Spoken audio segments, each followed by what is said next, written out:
Hello students, my name is Nikita Maheshwari and welcome back to BSc with Basics.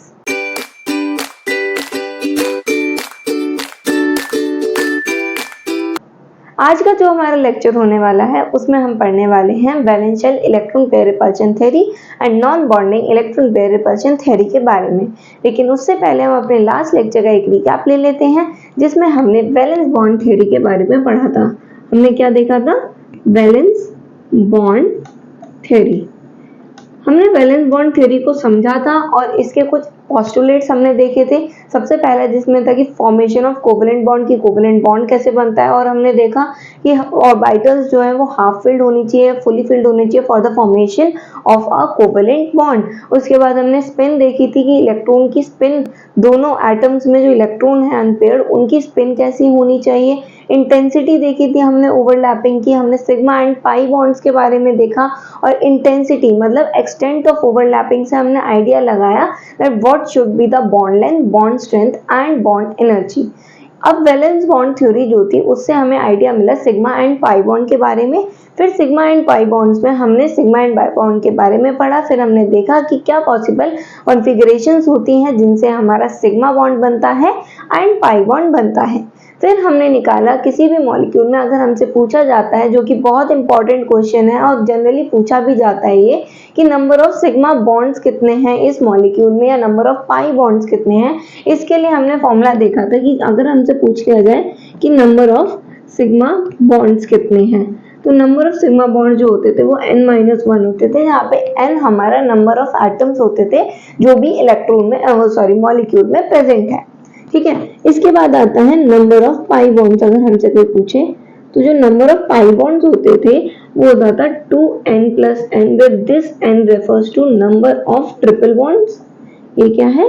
Number of triple bonds. और ये क्या है? Number of double bonds. इससे हमने कल एक एग्जांपल लेके देखा भी था कि हमारा आंसर सही आ रहा था, मतलब ये ट्रिक ठीक है और ये इजी भी है, हम आसानी से निकाल सकते हैं बिना प्रॉपर देखे कि एक एक इलेक्ट्रॉन को, एक एक एटम को देखे कि कितने पाई बॉन्ड और कितने सिग्मा बॉन्ड हैं, हम सीधे इस फॉर्मूले से निकाल सकते हैं। अब शुरू करते हैं हम अपना आज का लेक्चर, जिसमें हम पढ़ने वाले हैं valence shell electron pair repulsion theory and non bonding electron pair repulsion theory. इससे पहले हम पढ़ लेते हैं कि what is valence shell electron pair repulsion and what is non bonding electron pair repulsion. तो अगर हम वैलेंशियल इलेक्ट्रॉन पेयर रिपल्शन और इसकी बात करें तो इसके लिए एक एग्जांपल लेते हैं, ये वाला NCl3। यहाँ पे हमने इनके नॉन बॉन्डिंग और बॉन्डिंग दोनों इलेक्ट्रॉन्स बना लिए हैं। ओके, N के पास 2 इलेक्ट्रॉन। तो ये वाले जो इलेक्ट्रॉन्स होते हैं जो इन्फ्लुएंस्ड होते हैं बाय द सेंट्रल एटम, जो इससे इलेक्ट्रॉन्स पेयर अटैच्ड होते हैं, उन्हें हम बोलते हैं वैलेंशियल इलेक्ट्रॉन पेयर्स। और इनकी वजह से जो भी रिपल्शन पूरे मॉलिक्यूल को फेस करनी होती है वो होती है वैलेंशियल इलेक्ट्रॉन पेयर रिपल्शन। मतलब यहाँ पे ये 2 इलेक्ट्रॉन, ये भी 2 इलेक्ट्रॉन और ये भी, इनकी वजह से जो रिपल्शन होगी वो होती है valence shell electron pair repulsion. और जो ये हमारे साइड एटम के साथ जो लगे हुए होते हैं, इनकी वजह से जो रिपल्शन मॉलिक्यूल में होती है इसको हम बोलते हैं non bonding electron pair repulsion. ठीक है, तो ये था हमारा वैलेंशियल इलेक्ट्रॉन पेयर रिपल्शन और non bonding electron pair repulsion. अब हम इसमें पढ़ने वाले हैं कि क्या कंडीशंस होती हैं जब हमारी non bonding electron pair repulsion होती है और क्या कंडीशन होती है जब हमारी वैलेंशियल इलेक्ट्रॉन पेयर रिपल्शन होती है। अब हम शुरू करते हैं एप्लीकेशंस जो कि हम देखने वाले हैं इस रिपल्शन से, क्या एप्लीकेशंस हैं इसकी। तो सबसे पहली एप्लीकेशन इसकी है ये कि बॉन्ड एंगल पे फर्क पड़ता है। फॉर एग्जांपल यहाँ पे हमारा A है, ठीक है, यहाँ ये सिंगल बॉन्ड है, यहाँ भी A, यहाँ double bond, A triple bond. अगर हमसे अल्फा, बीटा, गामा ये तीनों एंगल्स को कंपेयर करने को कहा जाता है। तो सबसे ज्यादा इलेक्ट्रॉन डेंसिटी कहाँ है? सी में, ABC से नाम दे देते हैं। सी में सबसे ज्यादा इलेक्ट्रॉन डेंसिटी, तो ये सबसे ज्यादा इसे रिपेल करेगा, और रिपेल करेगा तो ये एंगल छोटा हो जाएगा, ये कॉन्ट्रैक्ट होगा, ये छोटा हो गया, तो सबसे कम किसका होगा? सी, मतलब कि गामा क्या होगा? सबसे कम। उसके बाद फिर आता है इसमें इलेक्ट्रॉन डेंसिटी इससे कम है तो बीटा देन अल्फा। तो ये हमारा बॉन्ड एंगल पे फर्क पड़ता है, ठीक है। अब फिर नेक्स्ट आता है हमारा कि क्या कंडीशंस होती हैं जब NBEPR मतलब non bonding electron pair repulsion theory applied होती है। तो सबसे पहली कंडीशन जो है इसकी वो ये है कि जो सेंट्रल एटम है, ये हमारा सेंट्रल एटम है, सेंट्रल एटम का साइज छोटा होना चाहिए तभी तो रिपल्शन होगी। अगर सेंट्रल एटम का साइज इतना बड़ा हो गया और इसके साइड में यहाँ पे ये साइड एटम्स अटैच्ड हैं, तो यहाँ इनमें क्या ही रिपल्शन होगी? कोई रिपल्शन नहीं होगी। इसलिए non bonding electron pair repulsion के लिए जो सेंट्रल एटम है उसका साइज छोटा होना चाहिए, मतलब अगर वो सेकंड पीरियड के हों तो भी चलेगा, ठीक है। अब इसके बाद फिर नेक्स्ट आता है कि जो साइड एटम है, हमने सेंट्रल एटम देखा उसका साइज छोटा होना चाहिए। अगर इस छोटे के साइड में छोटे छोटे एटम्स लग गए, जैसे ये सेंट्रल एटम है, ठीक है, छोटा छोटा बना देते हैं इसे, ये हमारा सेंट्रल एटम है, इसके साइड में अगर इतने इतने से साइड एटम्स लग गए, इसमें क्या ही रिपल्शन हो रही है, तो ये जो सेंट्रल एटम है वो छोटा होना चाहिए और इसके साइड में जो साइड एटम्स हैं वो बड़े होने चाहिए, तो इनमें रिपल्शंस होती हैं, ठीक है। तो ये क्या हो गया हमारी सेकंड कंडीशन जहाँ पे NBEPR वैलिड होता है। सबसे पहली क्या है? That size of central atom should be small, central atom should be small, और सेकंड कंडीशन है side atom large, side atom का साइज क्या होना चाहिए? लार्ज, ठीक है। अब आते हैं हमारी थर्ड कंडीशन। जो थर्ड कंडीशन है उसमें आता है हाइब्रिडाइजेशन का रोल। अभी हमने हाइब्रिडाइजेशन पढ़ी नहीं, हम आगे लेक्चर में पढ़ेंगे, लेकिन अभी तक हमें 11th-12th से इतना आइडिया है कि जो sp होता है उसका बॉन्ड एंगल क्या होता है? ज्यादा, sp का बॉन्ड एंगल सबसे ज्यादा होता है, ठीक है। फिर sp2 का होता है, देन sp3 का होता है। तो अगर इतना ज्यादा बॉन्ड एंगल होगा, मतलब ये आपस में ऑलरेडी इतने दूर होंगे, जैसे A, ये अगर ऑलरेडी इतने दूर होंगे ये वाले साइड एटम्स, तो इनमें रिपल्शन तो होगी नहीं, तो non bonding electron pair repulsion theory लगेगी नहीं। तो इसलिए हमारी हाइब्रिडाइजेशन अगर सेंट्रल एटम की sp या sp2 होती है तो हमारी NBEPR थ्योरी हम नहीं लगा सकते, ठीक है, ये नहीं लगा सकते। इसलिए जो हमारा सेंट्रल एटम है अगर उसकी हाइब्रिडाइजेशन sp3 होती है तो हम यहाँ पे लगाते हैं non bonding electron pair repulsion theory, ठीक है। ये हमारी तीन कंडीशंस होती हैं जिससे हम बता सकते हैं कि इस वाले मॉलिक्यूल पर हमारी non bonding electron pair repulsion theory applied है या नहीं। अब हम जैसे एक एग्जांपल ले लेते हैं, CH4, NH3 और H2O में NBEPR को कंपेयर करें अगर, तो सबसे पहले हम बना देते हैं CH4, ठीक है, NH3 एंड H2O,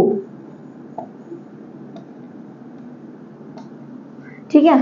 अब यहां से हमसे पूछा गया ये एंगल्स का ऑर्डर कि कौन सा कम होगा कौन सा ज्यादा। अभी हमने देखा कि सेंट्रल एटम का साइज छोटा होना चाहिए। अगर इसमें सबसे छोटा सेंट्रल एटम हम देखें तो कौन सा होगा? ऑक्सीजन। साइज अगर हम सेंट्रल एटम का देखेंगे तो सबसे कौन सा हुआ? सबसे छोटा ऑक्सीजन। तो सबसे ज्यादा रिपल्शन कहाँ पे होगी? यहाँ पे। रिपल्शन सबसे ज्यादा यहाँ होगी, मतलब बॉन्ड एंगल सबसे ज्यादा ये, तो gamma, then beta, then alpha.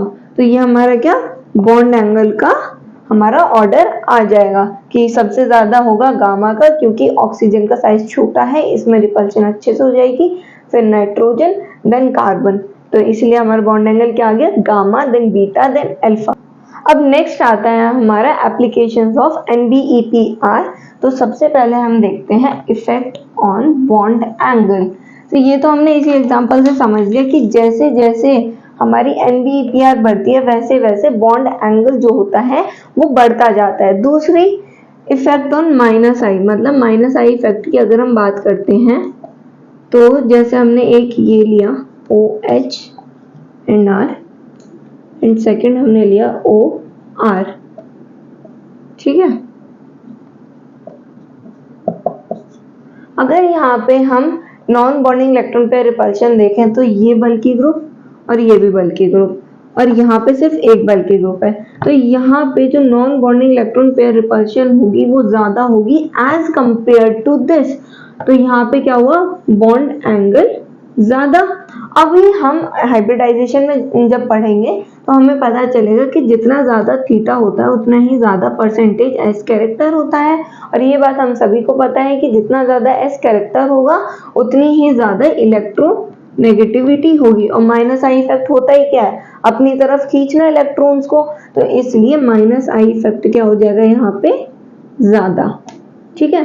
तो सबसे पहले यहाँ थीटा ज्यादा, क्योंकि बॉन्ड एंगल ज्यादा तो थीटा ज्यादा, परसेंटेज एस ज्यादा तो इलेक्ट्रोनेगेटिविटी ज्यादा, जिससे कि माइनस आई इफेक्ट क्या होगा, इंक्रीज कर जाएगा। इसके बाद जैसे अभी हमने पढ़ा कि इलेक्ट्रोनेगेटिविटी बढ़ती है तो थर्ड एप्लीकेशन हमारी यही है कि जैसे जैसे बॉन्ड एंगल इंक्रीज होता है वैसे वैसे इलेक्ट्रोनेगेटिविटी इंक्रीज होती है, and the reason is only that कि परसेंटेज एस कैरेक्टर बढ़ रहा है, इसलिए इलेक्ट्रोनेगेटिविटी जो है वो बढ़ रही है। अब हम एक एग्जांपल लेते हैं जिसमें हमें non bonding electron pair repulsion निकालनी है, उसमें बॉन्ड एंगल का ऑर्डर देखना है। तो एग्जांपल है हमारा कुछ ऐसे, OCl2 H2O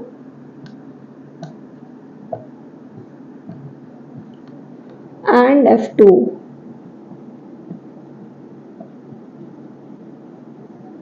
तो अब यहाँ तो हम देखें कि सेंट्रल एटम का साइज छोटा है, साइड एटम का साइज बड़ा है, तो ये जो एंगल है वो ज्यादा हो जाएगा। तो सबसे ज्यादा जो बॉन्ड एंगल होगा, मतलब non bonding electron pair repulsion सबसे ज्यादा हो जाएगा ए में, ठीक है। उसके बाद अब इन दोनों में कैसे कंपेयर करें, क्योंकि यहाँ तो अगर हम देखें तो दोनों जो साइड एटम है उनका साइज सेम, यहाँ पे जो ऑक्सीजन एटम है वो दोनों सेम है, तो इन दोनों को किस बेसिस पे कंपेयर करेंगे, इसके लिए हम पढ़ेंगे वैलेंशियल इलेक्ट्रॉन पेयर रिपल्शन थ्योरी। तो जो वैलेंशियल इलेक्ट्रॉन पेयर रिपल्शन थ्योरी होती है उसमें सबसे पहला रूल ये आता है कि अगर हमारी हाइब्रिडाइजेशन sp3 है तो हम NBEPR लगाएंगे, लेकिन अगर sp2 या sp है तो हम क्या लगाएंगे, वेस्पर थ्योरी। दूसरी उसकी कंडीशन ये आती है कि हम पहले NBEPR चेक करते हैं, देन हम वेस्पर थ्योरी पे आते हैं, मतलब VSEPR थ्योरी पे आते हैं। तीसरी इसकी कंडीशन आती है that bond angle is inversely proportional to the number of lone pairs on central atom, मतलब जितने ज्यादा लोन पेयर सेंट्रल एटम पे होंगे उतना ही ज्यादा बॉन्ड एंगल क्या हो जाएगा, हमारा कम होता जाएगा। अब जैसे हम एक एग्जांपल ले लेते हैं वही CH4NH3 और H2O का, ये हमारा CH4NH3 एंड H2O। अभी हमने क्या कहा कि पहली कंडीशन क्या आ जाएगी, पहला रूल क्या है, that bond angle is inversely proportional to the number of lone pairs present on central atom, ठीक है। अब सेंट्रल एटम पे अगर हम लोन पेयर देखें तो सबसे ज्यादा लोन पेयर किस में है, A B C, सबसे ज्यादा लोन पेयर है C, then B, then A। तो अब हमारा बॉन्ड एंगल का ऑर्डर क्या हो जाएगा, इनवर्स हो जाएगा, इसका अपोजिट एकदम, A B एंड C, मतलब सबसे ज्यादा बॉन्ड एंगल होगा CH4, देन होगा NH3, देन H2O। अब जो नेक्स्ट आता है वो है हमारा कि जो बॉन्ड एंगल है वो डायरेक्टली प्रोपोर्शनल होता है इलेक्ट्रोनेगेटिविटी ऑफ सेंट्रल एटम की। अब इसके लिए एक एग्जांपल देख लेते हैं जो कि है